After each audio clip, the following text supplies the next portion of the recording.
Direct front. Germans are responding.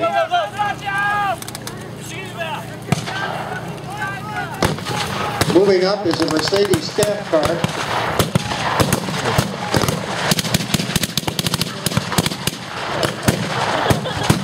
Unit officers conferring with the infield and getting out of dodge. Anti-tank gun is fired. The infantry gun is firing. This is a howitzer.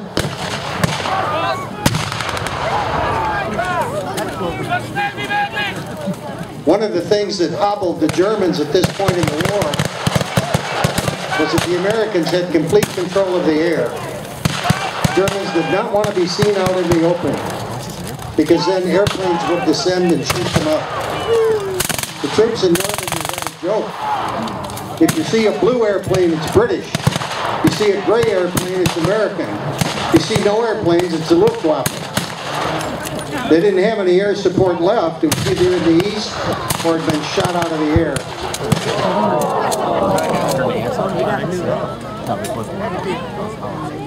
The American probing force is starting to take some artillery fire.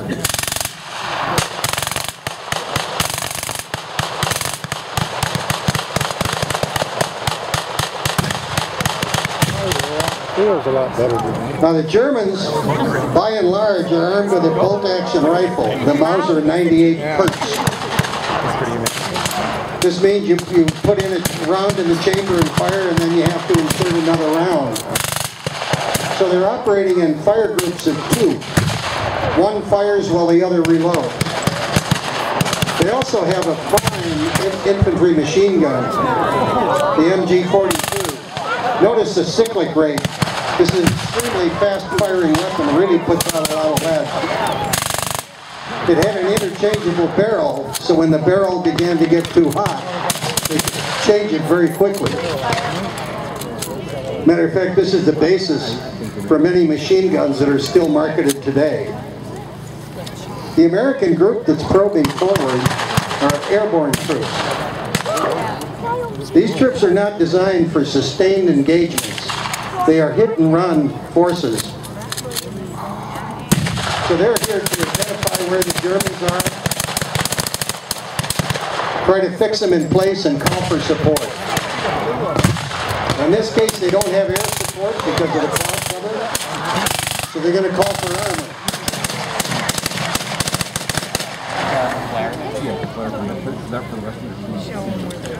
As I said, the Germans had a single uniform, except for the camouflage cover.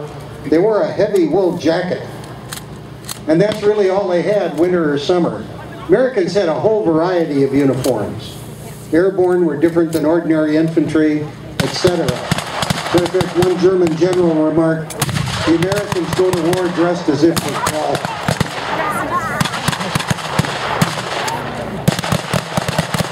Notice the rate of fire of the Americans. The Americans are armed.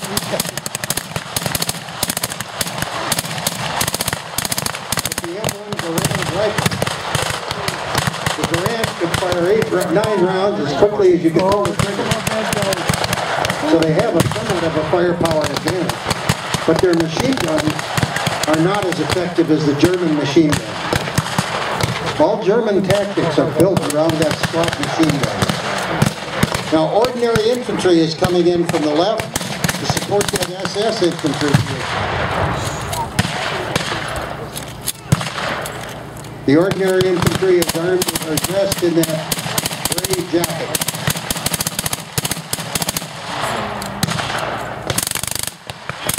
Right now, it's a bit of a standoff. Airborne troops are advancing from the right. These troops were not meant to be in combat this long. They were dropped on D-Day and they were meant to be withdrawn. That's the nature of their mission.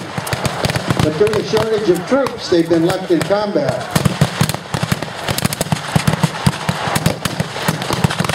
The Americans are being pushed back by a very aggressive German counterattack. German tactical doctrine required that if they were attacked and lost any ground, the immediate response was to be a vigorous counterattack.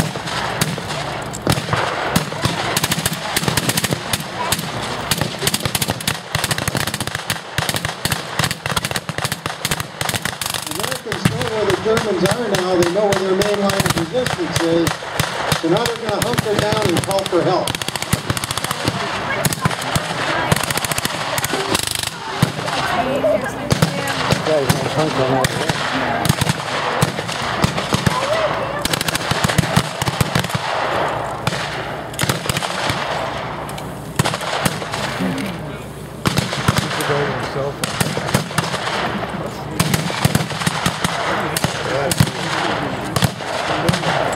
I mean, seriously, they have to have the guy fucking cell phone out there. Oh, I see that. It's ruining it.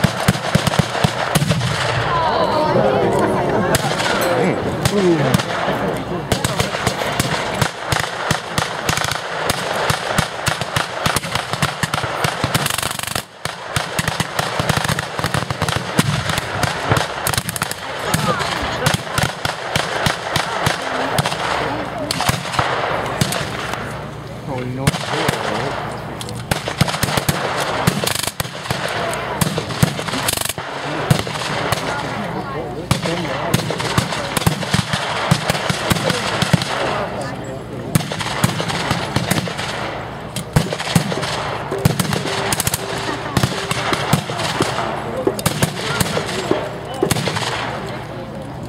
Bit of a stalemate, while the Americans wait for support and the Germans defend vigorously.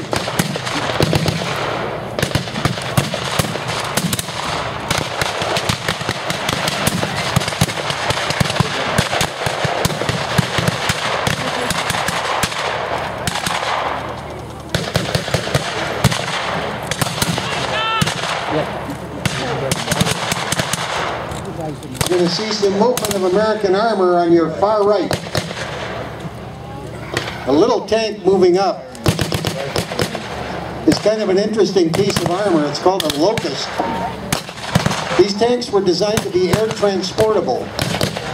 They were only used in combat once during the war, and that was in the crossing of the Rhine. Very small tank, 20mm gun. Absolutely ineffective against any real German armor. Moving up behind the Locust is an M5 Stuart tank. And if you look at the front of the Stuart as it gets closer, you're going to see some weird projections sticking out of the front end of it. That's a hedgerow cutter.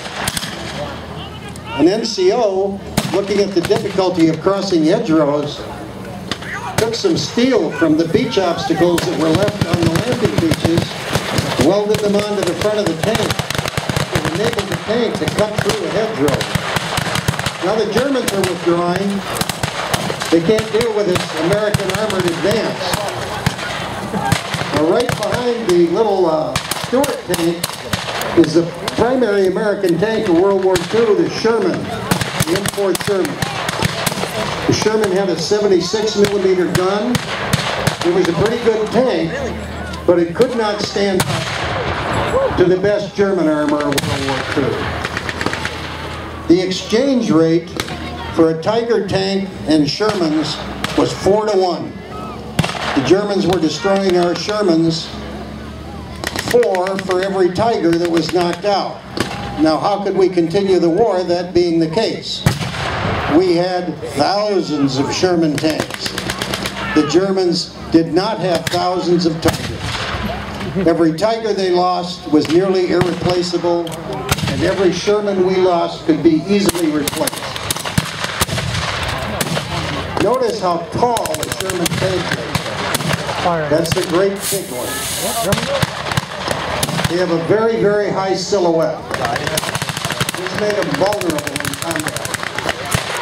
So the lead tank is the little airborne Locust. Tank behind that is the M5 with the hedgerow cutter. The tank right behind that is the M4 Sherman. And the infantry is moving up alongside the armor. Germans have to withdraw at this point.